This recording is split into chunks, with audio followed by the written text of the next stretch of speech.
Bismillahirrahmanirrahim. Alhamdulillahirabbil alamin. Salatu wassalamu ala asyrafil anbiya'i wal mursalin wa ala alihi wa sahbihi ajma'in. Assalamualaikum warahmatullahi wabarakatuh. Salam sejahtera, selamat malam tuan-tuan dan puan-puan yang dirahmati Allah sekalian.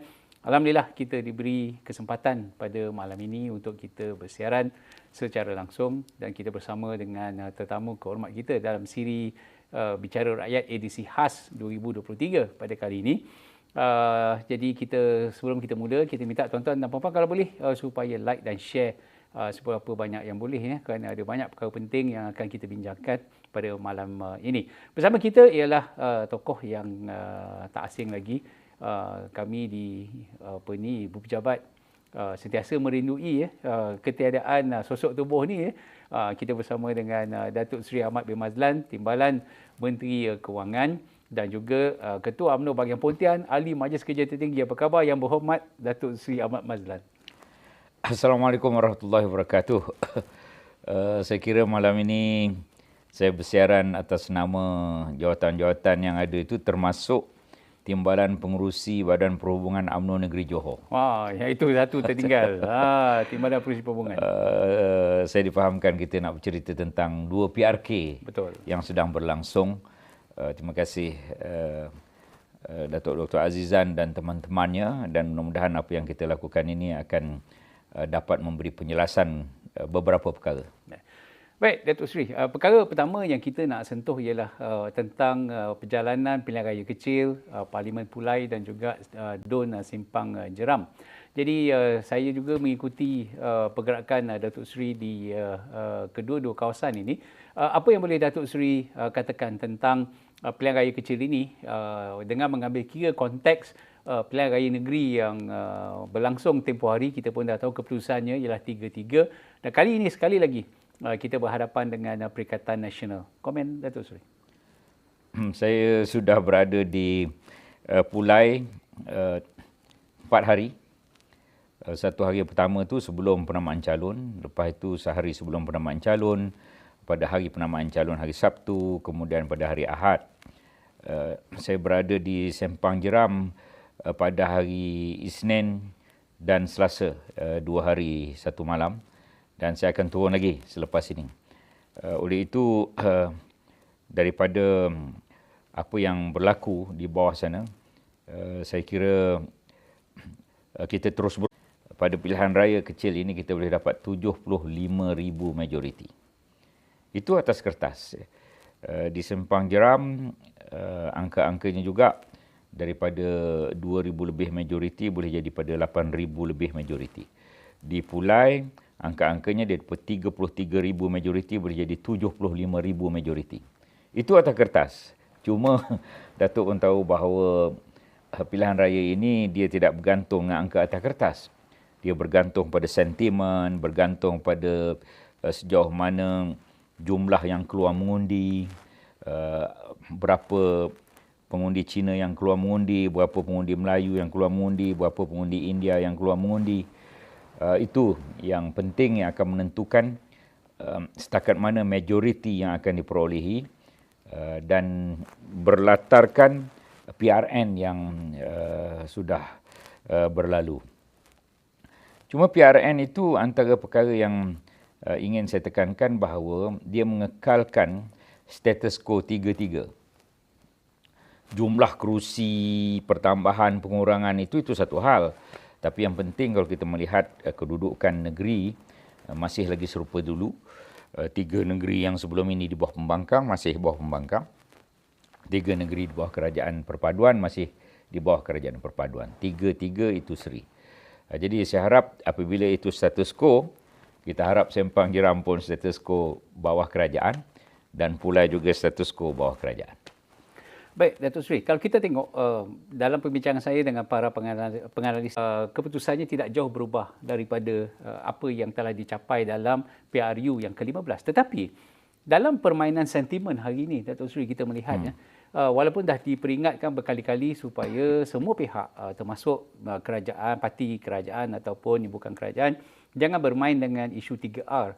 Tetapi mereka masih lagi, Perikatan Nasional khususnya masih lagi bermain-main dengan isu ini, dan di Pulai kalau kita tengok Tadi saya baru je dapat satu report daripada media yang mengatakan bahawa ayat yang paling trending sekali di PRK Pulai ni, Datuk Seri, ialah DAP, DAP, DAP. Maknanya, parti-parti politik masih lagi memainkan isu perkauman untuk memancing undi. Komen Datuk Seri kepada trend yang tak berapa sihat ni? Ya, kita dalam kerajaan perpaduan ini dan kita menyokong kerajaan perpaduan dan bersama dengan kerajaan perpaduan, bukan hanya DAP dalam parti itu, dia ada 19 parti. Datuk, ya, ini yang ingin diperjelaskan pada ramai pihak, bahawa DAP satu daripada 19 parti dalam kerajaan perpaduan. Dan apabila kita bercerita tentang Pakatan Harapan dan juga Barisan Nasional, ialah ada parti-parti utama di situ. Pun demikian, pada saya yang penting ialah untuk kita mencari maklumat yang benar dan membuka minda kita kepada maklumat. Ya. Antara maklumatnya, bukan saya, apabila saya sebut ni ada orang kata saya menyokong DAP dan sebagainya. DAP dia parti dia. Kita Barisan Nasional. Cuma antara maklumat yang saya ingin kongsikan di sini, kita boleh cek dalam Google pada saat dan ketika ini. Deklarasi DAP 2012, Deklarasi Shah Alam 2012. Ada dalam Google, kita baca. Lepas itu kita akan mengetahui bahawa DAP memutuskan untuk mendaulatkan 4 perkara dalam perlembagaan. Pertama, tentang kedudukan Islam sebagai agama persekutuan. Kedua, Melayu dan hak istimewa Bumiputera. Ketiga, kedudukan dan kedaulatan raja-raja. Keempat, bahasa Melayu sebagai bahasa kebangsaan. Kemudian disusuli apabila DAP berumur 50 tahun pada 2016. Mereka mengulangi dalam deklarasi DAP at 50 2016. Mengulangi tentang 4 perkara itu. Saya sebut sebagai Islam, Melayu, Raja, Bahasa. Apabila kita berada dalam kerajaan perpaduan atas titah Seri Paduka Baginda Yang Pertuan Agong, apa lagi yang berlaku? Pada Disember 2022, saya hadir ketika perjanjian kerajaan perpaduan. Tentulah di dalamnya ada DAP sekali dan Pakatan Harapan daripada GPS Sarawak, daripada GRS di Sabah. Itu sekali lagi diperjelaskan tentang 4 perkara perlembagaan yang dipersetujui. Kemudian kalau kita Google ucapan Anthony Locke, Setiausaha Agong DAP, mengenai perkara perlembagaan, beliau menyebut bahawa DAP tidak diharamkan kerana DAP menjunjung perlembagaan kerajaan persekutuan. Yang di dalamnya ada perkara yang saya sebut itu Islam, Melayu, Raja, Bahasa. Google dan dengar sendiri. Jangan hanya percaya cakap saya ni. Google, buat research sendiri sikit sebanyak. Maka kita akan ketahui bahawa mereka sudah mempunyai, kata orang itu, politik matang melihat realiti politik negara Malaysia. Jadi deklarasi yang lama-lama itu, deklarasi setapak dan sebagainya, orang yang terlibat tentang deklarasi itu pun saya rasa dah tidak ada dalam kepimpinan utama DAP. Ada orang kata apabila saya sebut begini, semacam saya menyebelahi DAP, tetapi saya nak menyebut bahawa PAS jauh lebih lama berkawan dengan DAP ni. Dan PPBM berkawan dengan DAP untuk menjatuhkan UMNO pada 2018 dan mereka berjaya menjatuhkan UMNO. Jadi itu fakta realiti politik negara Malaysia yang perlu kita jangan terlalu sentimen tetapi melihat apakah faktanya. Baik, ada pihak yang begitu sinis kepada isu ini, Datuk Seri. Kita tak nak ulas kenapa PAS dia sanggup bekerja sama dengan DAP untuk menghancurkan UMNO. Itu perkara semua orang dah tahu. Tetapi perkara yang kita nak sebut ni, dalam 58 tahun penubuhan DAP ni, UMNO begitu berjaya. Dalam propagandanya untuk meyakinkan pada orang Melayu supaya tidak melayan parti seperti DAP. Jadi mereka kata ini semua kerja UMNO lah, sebab UMNO terlalu berjaya membuat propaganda untuk orang Melayu. Akhirnya orang Melayu hari ini begitu suka nak terima DAP. Komen Datuk Seri. Di antara yang mengindoktrinasikan untuk orang Melayu tidak suka pada DAP ini ialah Tun Mahathir. Saya berada dalam kursus-kursus khas yang berada di dalamnya itu. Tetapi apabila Tun Mahathir ingin mengalahkan Barisan Nasional pada tahun 2018 PRU 14, beliau bersama dengan DAP. Itu hakikat. Dan pada ketika itu boleh pula diterima oleh rakyat Malaysia yang memberikan mereka peluang menjadi kerajaan. Itu fakta yang kadang-kadang dari segi kefahaman kita itu bercelaru, Datuk. Hari itu boleh pula sehingga tertubuh kerajaan. Kali ini tiba-tiba tak boleh pula. Walhal PPBM dah bersama DAP, PAS dah bersama DAP. Tetapi apabila kita nak bersama tu, kesukaran untuk menerimanya itu terbukti ada halangan-halangan. Saya kira antara halangan-halangannya ialah fakta-fakta yang dipusing dan diseleweng dan juga difitnah oleh pihak belah sana lah, Datuk. Itu antara sebab utamanya. Walaupun demikian, dalam masa 8 bulan tidak sempat untuk kita menceritakan segalanya kepada seluruh rakyat. Ini sebahagian usaha kecil, ya. Sepatutnya usaha ini diulang dan diulang sehingga akhirnya rakyat akan mendapat satu pandangan bahawa kerajaan perpaduan inilah kerajaan yang sesuai untuk Malaysia.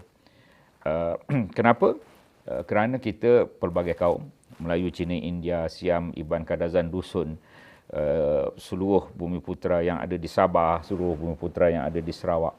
Dan ia diwakili dalam kerajaan perpaduan ini, majoritinya diwakili dalam kerajaan perpaduan ini. Dia tidak unik, spesifik kepada kaum Melayu sahaja yang menjadi keutamaan.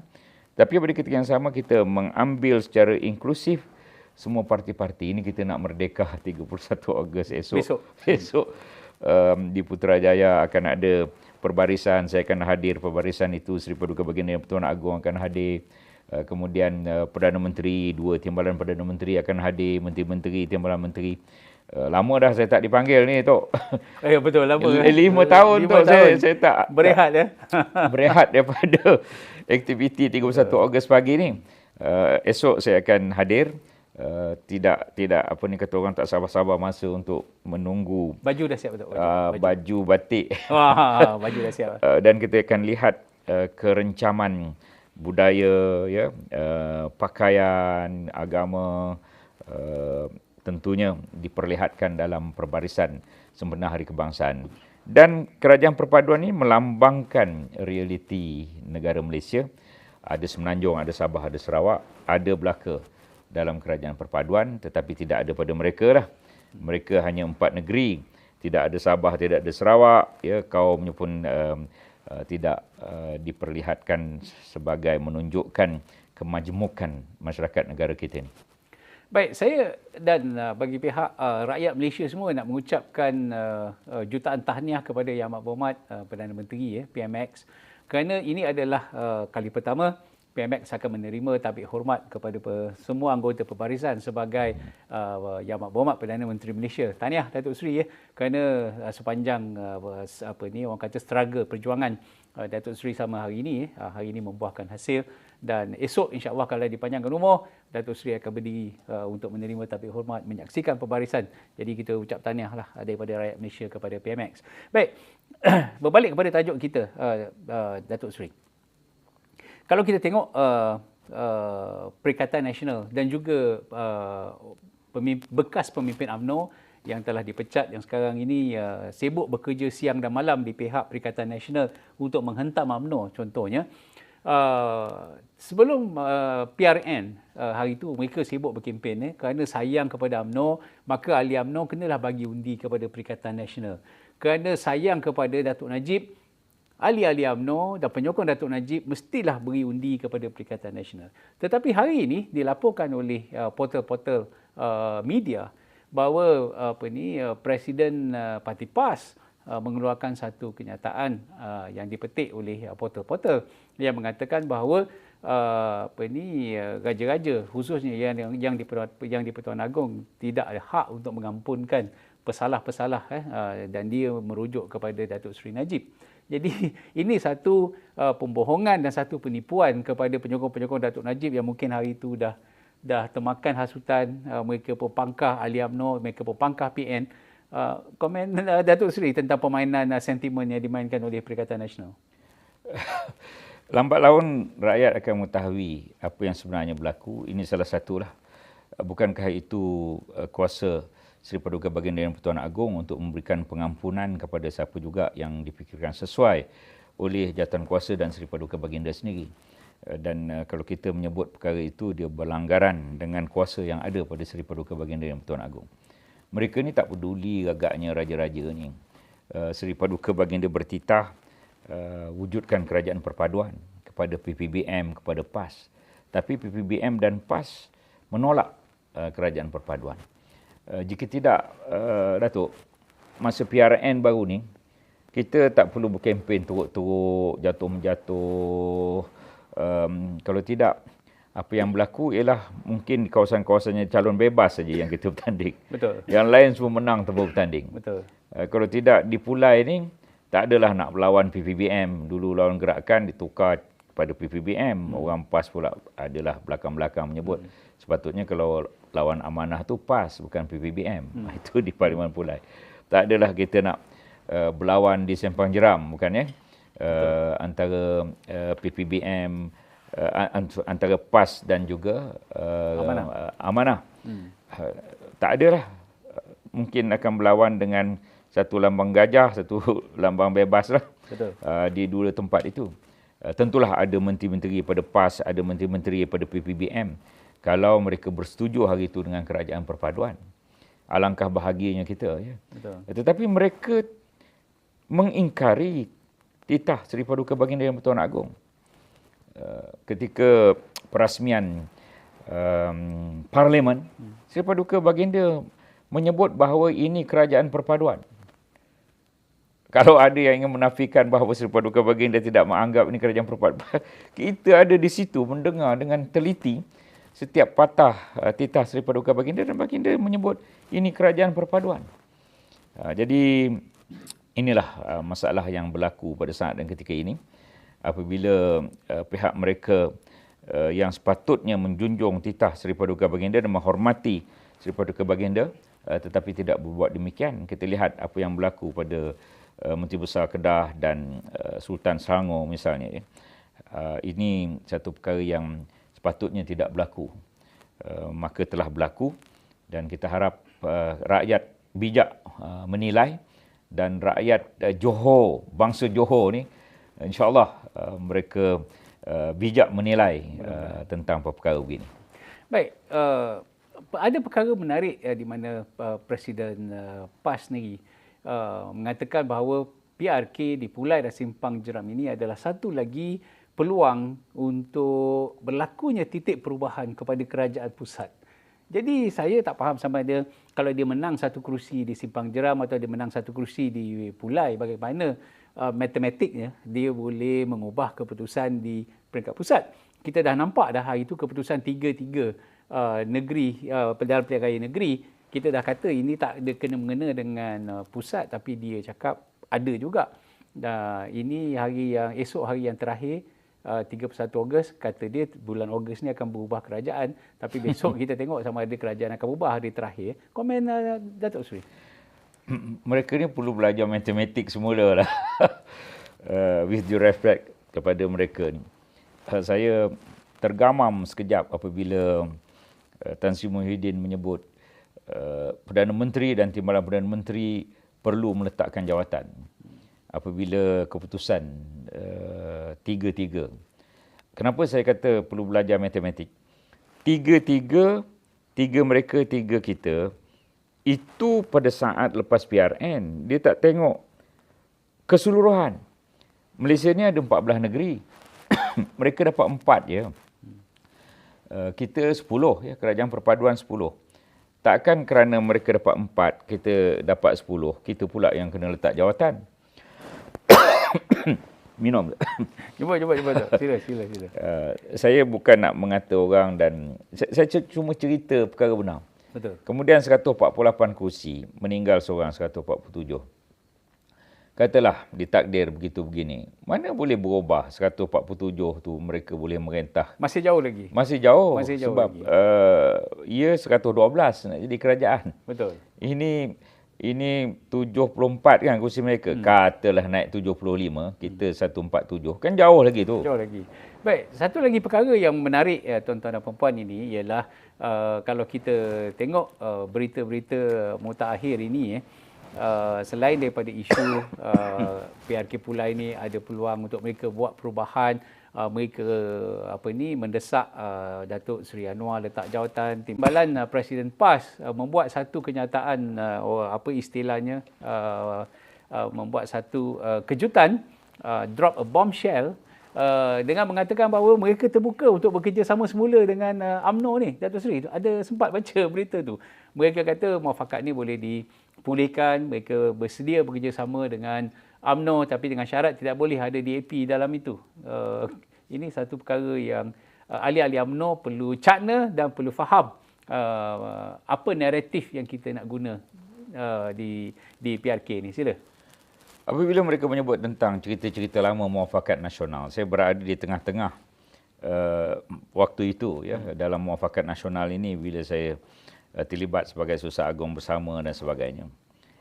Kita memberikan beberapa kursi kepada PAS agar bersama dengan kita menggunakan logo PAS, boleh guna logo PAS tapi bersama dengan kita Barisan Nasional ketika di Melaka. Mereka tak mahu.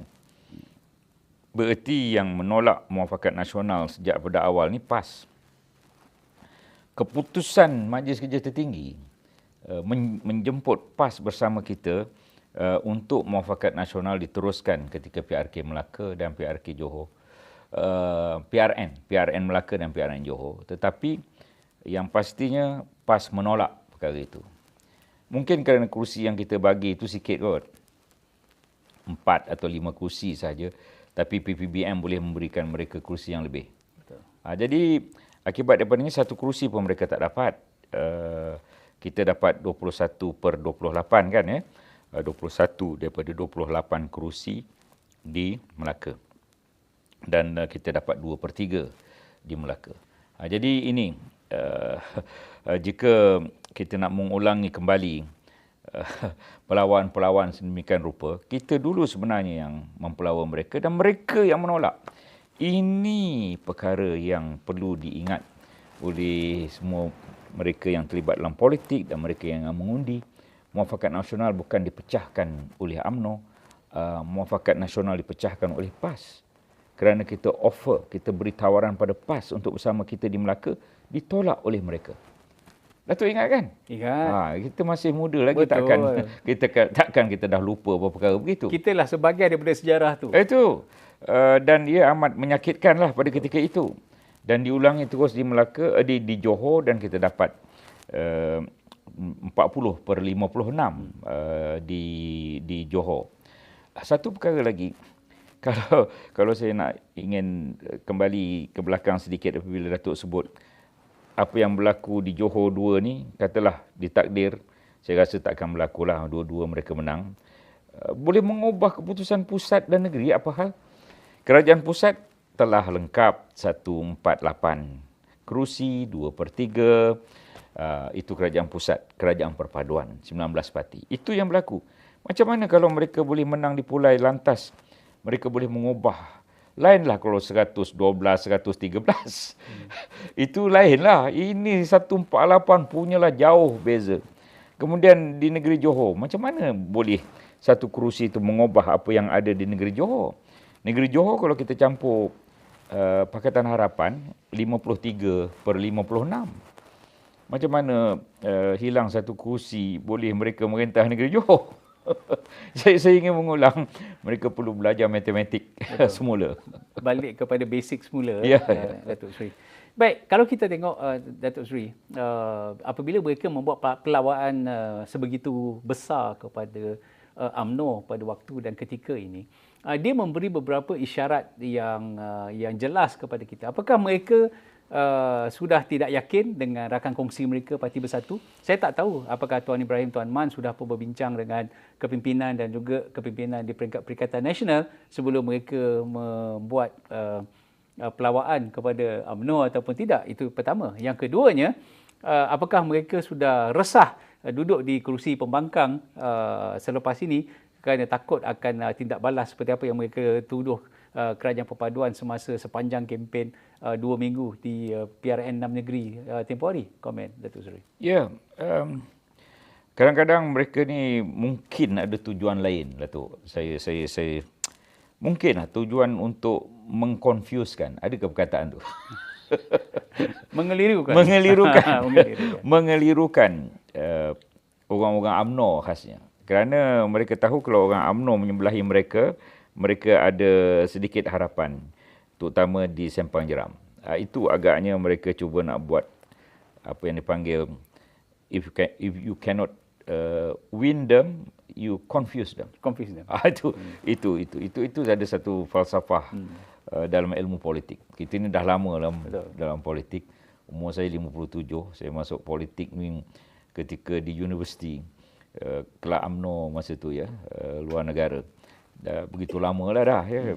Kalau umur tu pada ketika itu 20 tahun, 57 tolak 20, 37 tahun ya. Tahun. Kalau berkhidmat dalam kerajaan, 37 tahun tu terlalu senior lah, super senior. Betul. Jadi sikit sebanyak kita mengetahui ikan di air itu ya. Oleh itu pada pandangan saya, pada saat dan ketika ini kita bulatkan tekad jangan jadi pembangkang untuk pengundi-pengundi Sempang Jeram. Kita sekarang berada dalam kerajaan. Ya. Sebelum arwah meninggal, kita berada dalam kerajaan perpaduan. Jadi kenapa kita nak jadi pembangkang pula? Sebab dah ditetapkan negeri ini bahawa negeri ini dalam kerajaan perpaduan, kenapa tiba-tiba kita nak jadi pembangkang? Kemudian rakan-rakan dan pengundi-pengundi di Parlimen Pulai mudah saja buat putusan. Nak jadi pembangkang ke nak jadi kerajaan? Kalau nak jadi pembangkang, PPBM, memang PPBM pembangkang pun sebab dia tak ikut titah Seri Paduka Baginda Yang Pertuan Agong. Atau kita nak jadi kerajaan yang akan memudahkan segala urusan pembangunan, urusan kehidupan, urusan bantuan dan macam-macam. Kalau kita ingin menyokong perpaduan, sokonglah calon Suhaizan Kayat. Sokonglah calon IRTS Nazri Abdul Rahman. Bak kata orang itu pantun ya. Ini pantun lama bukan pantun saya. Jika mencari pemimpin, itu dia. Dan saya yakin IRTS Nazri ini, dia orang tempatan di situ. Saya pergi rumah dia 2 malam sudah. Dan beliau bekas jurutera di Majlis Perbandaran MUA yang amat tahu tentang selok belok dia. Dia Jeram Padang ni tak berapa jauh pada MUA. Sempadan aja. Dan Jeram Padang tu agak membangun kerana bandar baru yang diwujudkan di situ. Dan tetapi ada masalah-masalah tertentu, ada kadang-kadang banjir kilat dan sebagainya. Maka beliau sebagai orang yang tahu tentang keadaan setempat dia itu, tentunya beliau boleh membantu untuk pembangunan. Dan tentunya dengan bantuan kerajaan pusat dan kerajaan negeri, banyak perkara boleh diselesaikan.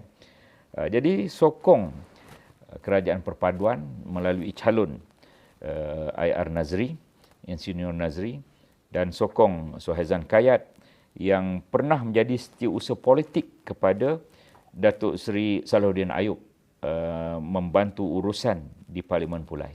Dan beliau juga pernah menjadi speaker Dewan Undangan Negeri Johor, Suhaizan Kayat ni. Oleh itu beliau bekas mensyarah UTM tapi kena buang ketika dia aktif dengan PAS. Dibuang oleh, saya malas nak sebut namanya. Tapi ialah bekas pimpinan UMNO lah juga, politik, menteri dan pengalamannya bekas jadi speaker Kerajaan Negeri Johor. Baik. Tajuk kita malam ni ialah gelombang hijau ini yang mungkin akan terencat apabila dia datang ke Johor. Tajuk dia pun memang bombastik sangat. Jadi tajuk ini dipilih bukan setakat tajuk, tuan-tuan dan puan-puan, kerana Johor Darul Takzim ini bukan negeri biasa-biasa. Bukan negeri yang boleh disamakan, demografinya sama dengan Kedah, Terengganu dan juga Kelantan.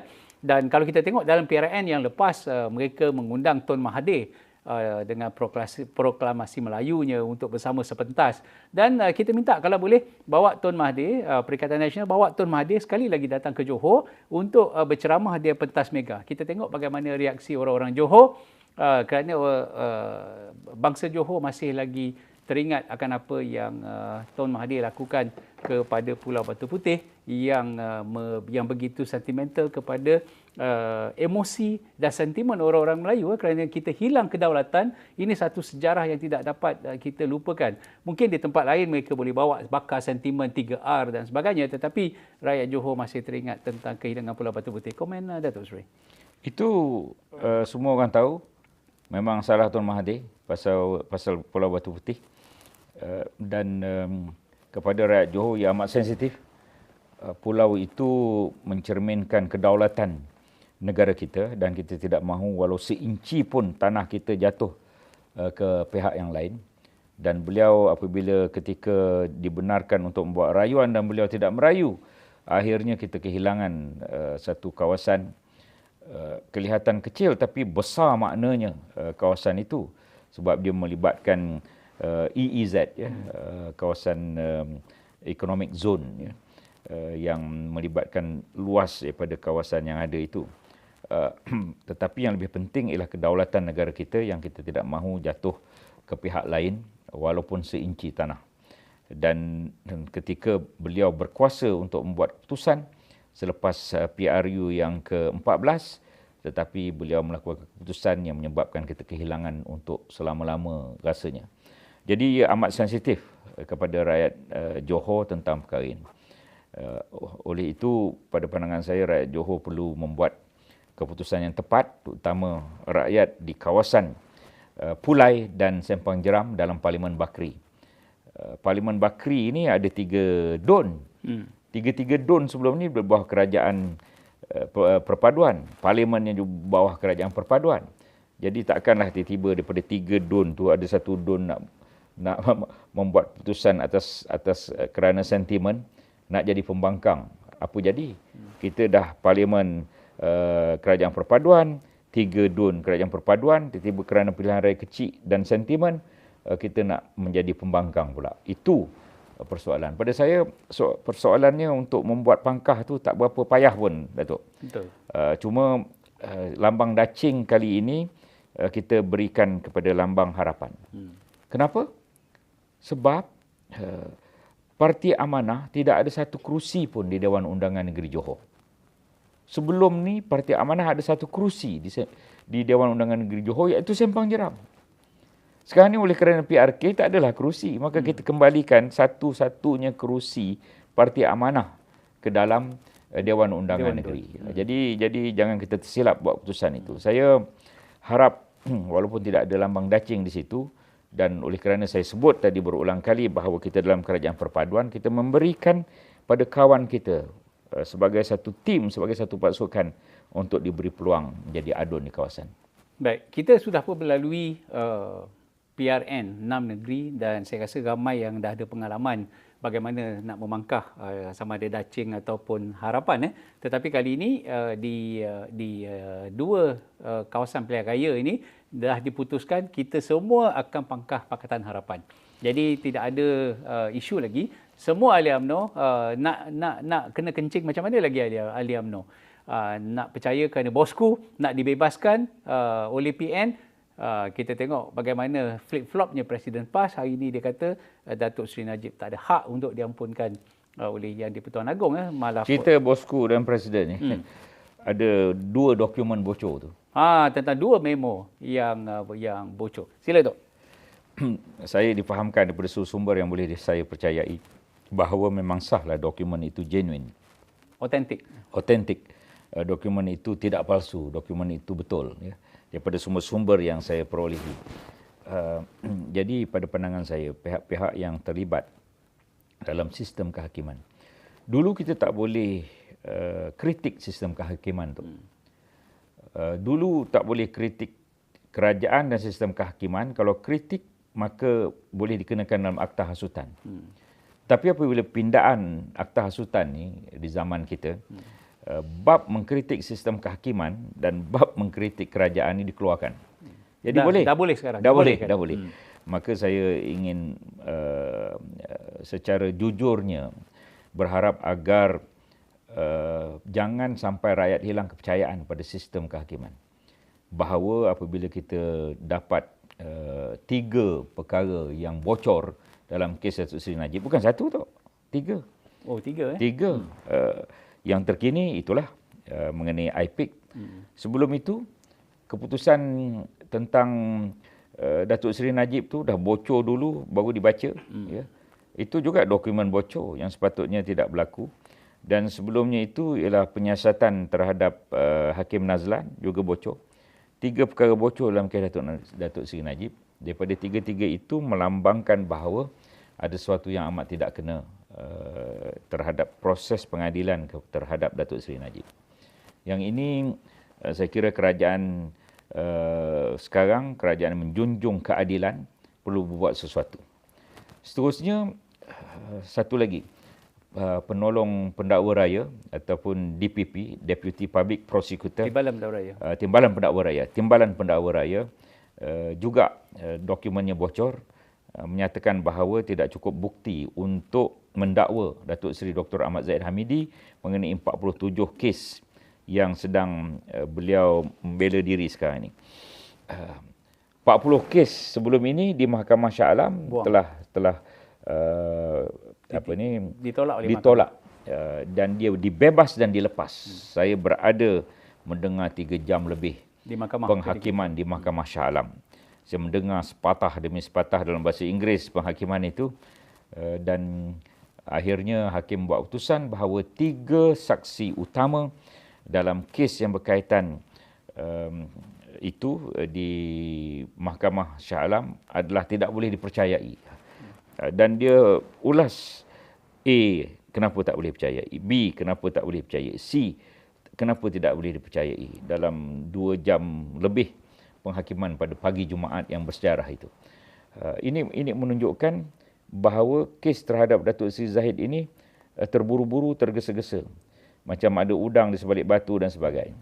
Dan kita tahu sekarang ini beliau menghadapi kes 47 dan bocor dokumen daripada Timbalan Pendakwa Raya bahawa tidak cukup bukti untuk mendakwa Datuk Seri Dr. Ahmad Zahid Hamidi, tapi beliau terus juga didakwa.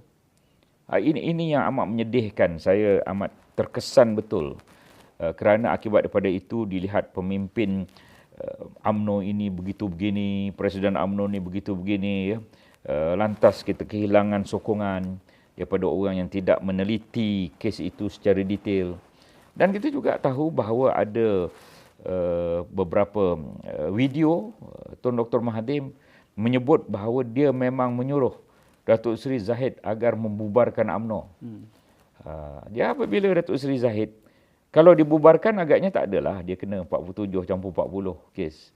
Tetapi apabila beliau engkar, maka beliau dikenakan 47 kes campur 40 dah lepas dan bebas, 47 sedang beliau membela diri. Jadi akibat daripada itu kemerosotan keyakinan rakyat adalah diakibatkan kezaliman yang dihadapi oleh pimpinan-pimpinan UMNO dan bekas pemimpin UMNO.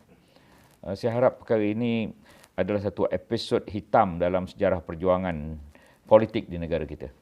Baik, Datuk Seri. Selama hari ini banyak pihak, termasuk juga ramai pemimpin UMNO yang kecewa, sama ada mereka digantung, mereka dipecat atau mereka keluar daripada UMNO. Mereka juga memburuk-burukkan Yang Berhormat Timbalan Perdana Menteri dan juga Datuk Seri Presiden UMNO.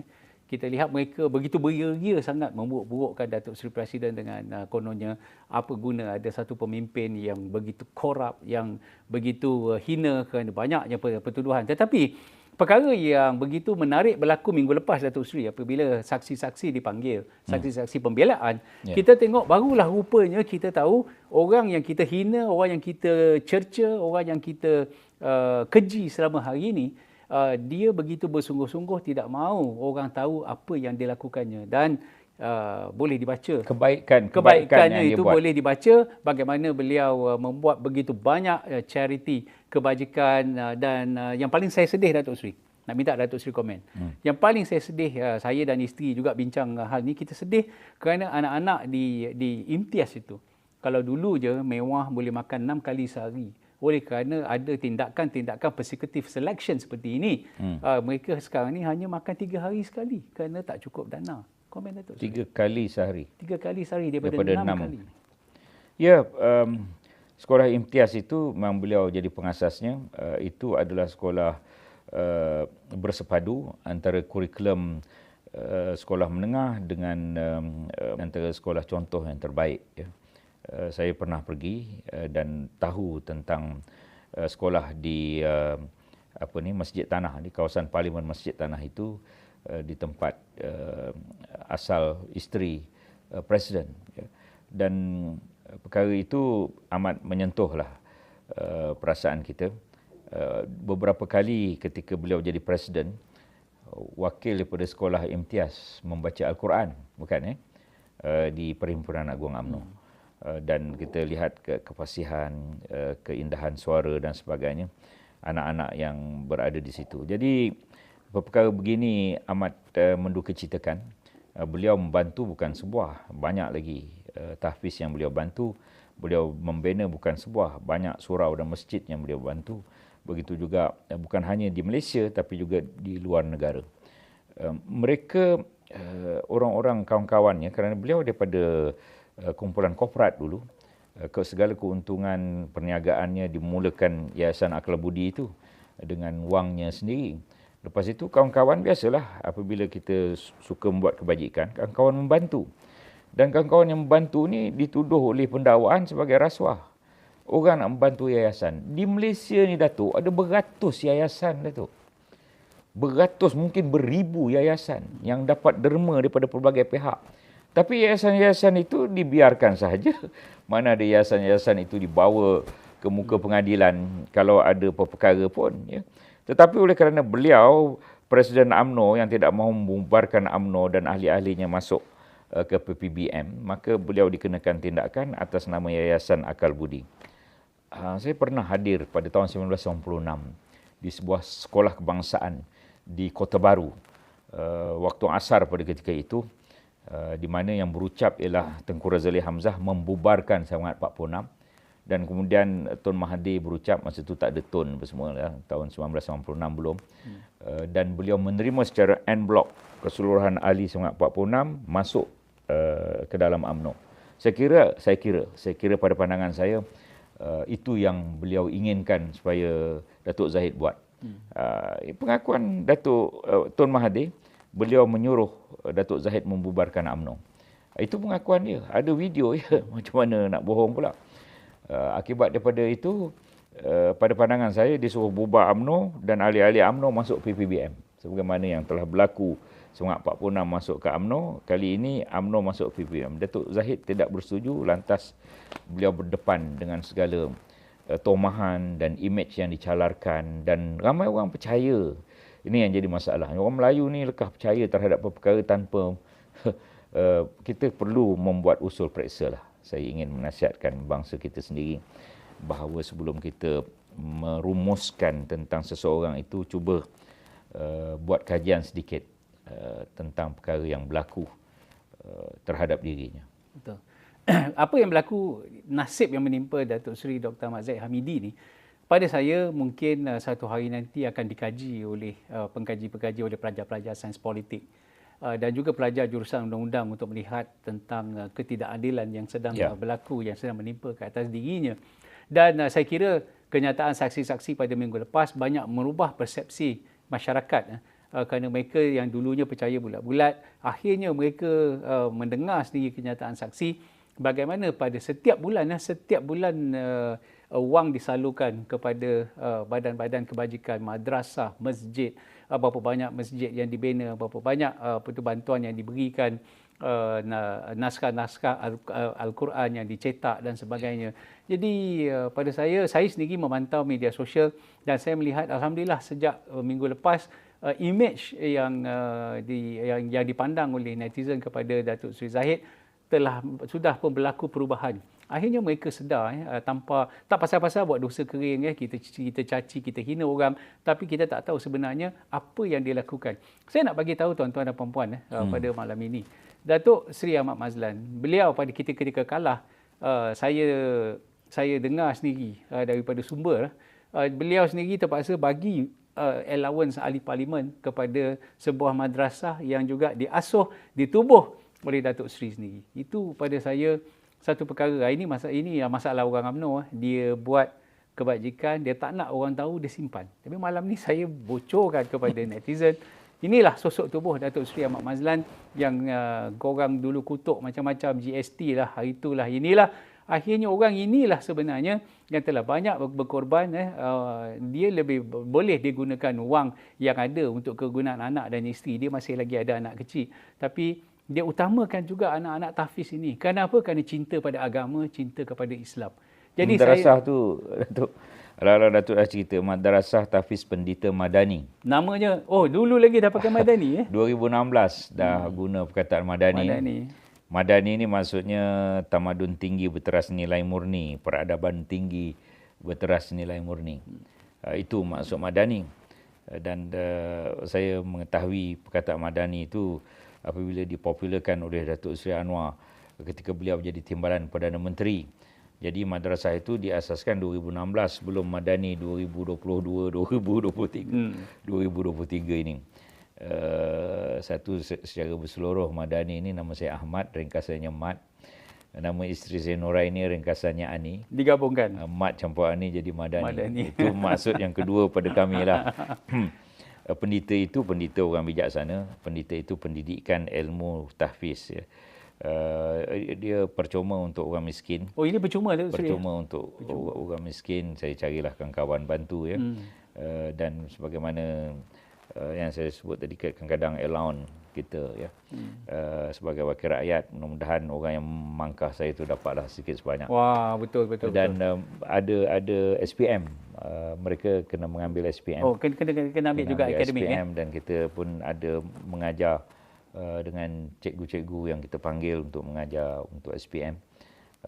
2016, 17, 18, 19, 2019, 2020 menjadi tahfiz swasta terbaik daerah Pontian. 2021 tahfiz cemerlang negeri Johor. Swasta.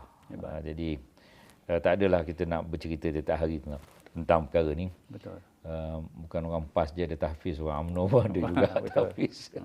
Dan saya suka naratif Datuk Seri tadi kepada mereka yang memangkah Datuk Seri Ahmad Mazlan di Pontian. Dapatlah sebahagian saham apabila Datuk Seri tubuhkan madrasah tersebut. Kemudian allowance wakil rakyat tu disalurkan ke situ. Mereka yang memangkah pun akan dapat pahala. InsyaAllah, mudah-mudahan. Hebat. Itulah kasih sayang Allah. Kasih sayang Allah. Hebat. Begitu juga bayangkan penduduk Bagan Datuk, penduduk di Masjid Tanah, di mana Yang Amat Berhormat Datuk Seri Presiden kita membina begitu indah masjid di Bagan Datuk, di Masjid Tanah, imtiaz untuk anak-anak. Mereka yang memangkah Datuk Seri Ahmad Zahid tu dapatlah mengalir lahan, menjadi lahan amal dan pahala, mudah-mudahan. Di Country Hyatt pun beliau ada tahfiz. Di Country Hyatt juga ada dan saya tengok pegawai mahkamah juga pergi nak pastikan di Al-Falah tu tengok betul ke tidak ni, wujud ke tidak ni. Ni cerita dongeng ke cerita bohong ni. Mereka tengok dengan kepala sendiri pengajian-pengajian.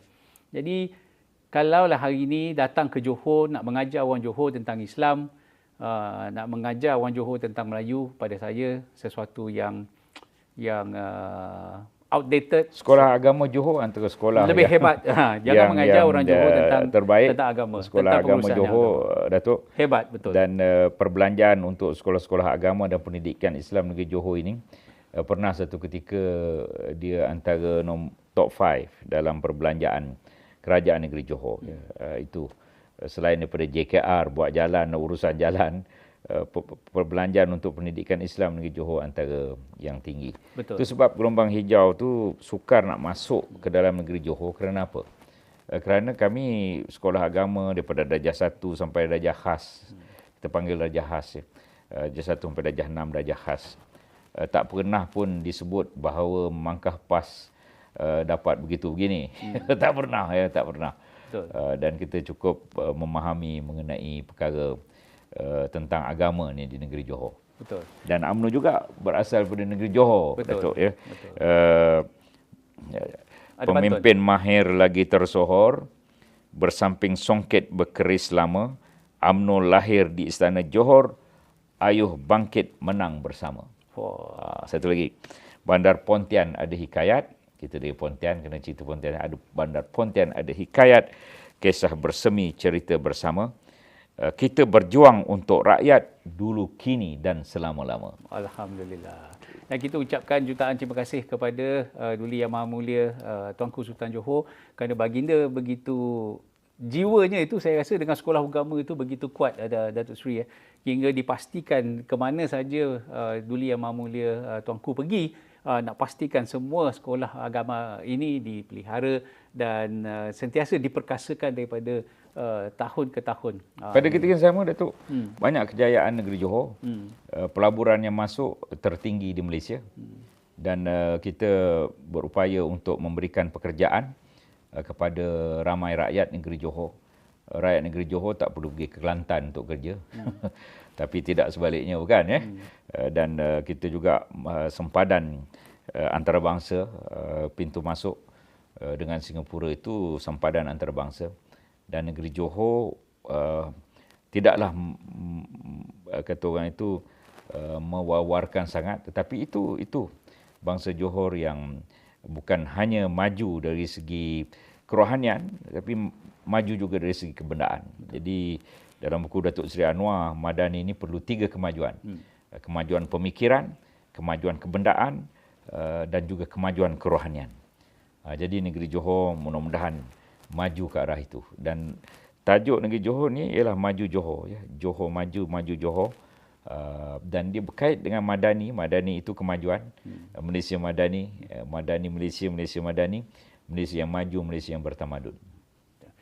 Itu jadi kita tengok boleh rumusan itu, ya. Boleh rumusan daripada Timbalan Pengerusi Perhubungan UMNO Negeri Johor, yang juga Timbalan Menteri Kewangan 1, Ahli Majlis Kerja Tertinggi dan Ketua UMNO bahagian Pontian. Tuan-tuan dan puan-puan, banyak yang kita dah sebut, banyak keinsafan yang timbul dalam politik ni tu. Kita ingat kita sesuka hati boleh maki orang kat dalam social media, kita membodohkan orang, kita mengeji orang, tetapi sebenarnya mungkin kita yang jauh lebih keji di mata Allah kerana tengok apa yang kita buat sama hari ini, berapa banyak amal yang kita buat. Mungkin kita pandang orang tu hina, tapi mungkin yang hina tu lebih banyak membuat kebajikan daripada kita. Jadi kita patut insaf dan kita patut introspeksi diri lah.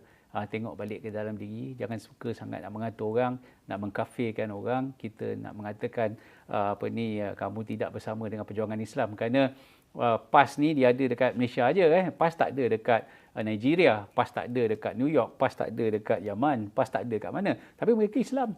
Jadi, Mekah dan Madinah pun tak ada. Mekah Madinah pun tak ada PAS. Tapi mereka Islam. Apakah mereka tak bersama dengan PAS, maka iman mereka terbatal. Jadi pada saya, jangan main isu naratif ini. Kita bawa pesan daripada Menteri Komunikasi dan Digital kepada tuan-tuan dan puan-puan, laporkan sebarang salah laku yang mereka menggunakan isu 3R ini. Dah ada website dah ada nombor hotline, boleh kita laporkan segala salah laku tentang 3R ini. Pastikan kita berkempen dengan cara yang baik. Akhir kata, Datuk Seri, kepada pengundi-pengundi di Don Simpang Jeram dan juga di Parlimen Pulai. Senang je nak buat pilihan. Nak jadi kerajaan atau nak jadi pembangkang? Itu je naratif dia. Pilih. Kita sekarang sudah ada kerajaan. Johor dah ada kerajaan. Malaysia sudah ada kerajaan. Sebelum ini, Simpang Jeram berada dalam kerajaan. Kenapa pula kita nak jadikan dalam pembangkang? Pulai, Parlimen Pulai dalam kerajaan. Kenapa pula kita nak jadikan Parlimen Pulai dalam pembangkang? Itu pilihan yang cukup mudah untuk dua-dua. dan kita buatlah pilihan yang tepat, iaitu menyokong calon-calon daripada Pakatan Harapan, daripada calon kerajaan perpaduan pada 9 hari bulan 9 ini. InsyaAllah. Itu tarikh keramat 9 hari bulan 9 2023 tarikh pengundian, dan insyaAllah kita mendoakan, kita dengan perasaan rendah hati dan rendah diri, kita mohon kepada semua pengundi di Dun Sipang Jeram dan juga di Parlimen Pulai untuk memberikan undi kepada parti Pakatan Harapan, sebahagian daripada kerajaan perpaduan. Kita move on, kita teruskan larian ini. Banyak perkara lagi yang kita nak buat, banyak agenda, banyak lagi perkara yang kita akan dengar daripada Kementerian Kewangan bulan depan. Datuk Seri, pembentangan bajet. Ada yang boleh Datuk Seri kongsi sikit? Minggu ni saya akan ke Pahang dan juga ke Sabah sehari-sehari je, selain pada berkempen, untuk mendapatkan maklum balas tentang bajet dan belanjawan 2024. Boleh lihat dalam portal www.mof.gov.my, iaitu laman web Kementerian Keuangan Malaysia. Boleh bagi cadangan-cadangan lagi sehingga 14 hari bulan 9. 14 hari lagi kita boleh bagi cadangan apakah yang patut kita lakukan dalam bajet 2024 yang akan dibentang pada 13 hari bulan 10 2023. Jadi nanti selepas pembentangan bajet pada 13 bulan 10, kita akan pastikan kita ke udara untuk kita mengupas setiap perkara yang dirancangkan oleh kerajaan, supaya tuan-tuan dan puan-puan dapat maklum apa perkara yang dilakukan dan apa lagi perkara yang kita boleh lakukan untuk tahun-tahun seterusnya. Kita ucap terima kasih kepada Datuk Seri Abdul Mazlan, Timbalan Menteri Kewangan 1, Timbalan Pengurusi Perhubungan UMNO Negeri Johor, Ketua UMNO bahagian Pontian. Lama tu dia jadi pengikut yang setia di Pontian. Allah mentakdirkan. Berapa tahun Tok jadi Timbalan Ketua bahagian? Campur tolak Ketua Penerangan dan Timbalan 22. Ini kita nak bagi tahu kepada anda yang gilakan jawatan. Jangan teringat nak bertanding je, tahun depan kita mesti jatuhkan, kita mesti pemilihan ni kita jatuhkan. Bukan 22 bulan. Bukan 22 bulan. 22 tahun. 22 tahun nak jadi Ketua UMNO bahagian. Alhamdulillah, tahniahlah. Jadi segalanya kita dah ikut sunatullah yang Allah dah tetapkan. Kita doakan supaya Datuk Seri Ahmad Mazlan terus maju jaya dalam pentadbirannya di Kementerian Kewangan ni. Mudah-mudahan diberi kebijaksanaan untuk membuat keputusan-keputusan penting. Ini perbendaraan bagi negara kita Malaysia. Dan insya-Allah mudah-mudahan kita akan terus maju. Selamat Hari Kebangsaan ke-66 tuan-tuan dan puan-puan. Besok bangun pagi, yang tak sempat ke Putrajaya, buka TV masing-masing, kita tengok upacara pembarisan supaya kita ada semangat patriotik. Ajak anak-anak kita menonton sama. Kita tengok tentang pembarisan yang akan dilangsungkan besok. Mudah-mudahan cuaca baik. Saya pun tengok dah ada persiapan yang hebat di Putrajaya ni. Selamat Hari Merdeka, selamat Hari Kebangsaan. Merdekakan minda kita, jangan dijajah dengan sentimen-sentimen yang begitu sempit. Kalau tak pangkah parti itu, maka tak Islam, tak bersama dengan Islam, tak bersama dengan perjuangan Islam. Itu bukan. Kami juga adalah orang Islam, kami juga bersama dengan perjuangan Islam, tetapi kami tak pangkah PAS. Jadi pangkahlah Parti Pakatan Harapan pada 9 hari bulan 9 di 2 PRK Dun Sipang Jeram dan juga Parlimen Pulai. Sekian, wabillahi taufik wal hidayah. Assalamualaikum warahmatullahi wabarakatuh. Terima kasih Datuk Seri. Merdeka, sama-sama. Merdeka, merdeka.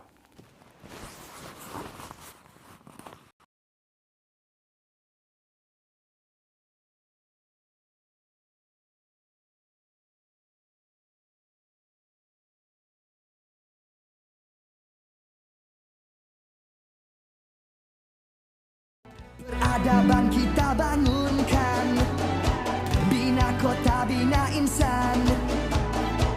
Dari budi jadi budaya, bina asas kemampanan. Kesejahteraan masa depan. Ayo seluruh anak bertiwi, bangunkan Malaysia madani.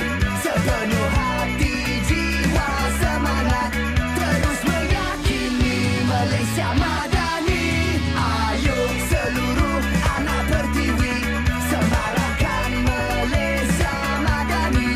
Sepenuh hati, jiwa, semangat, terus meyakini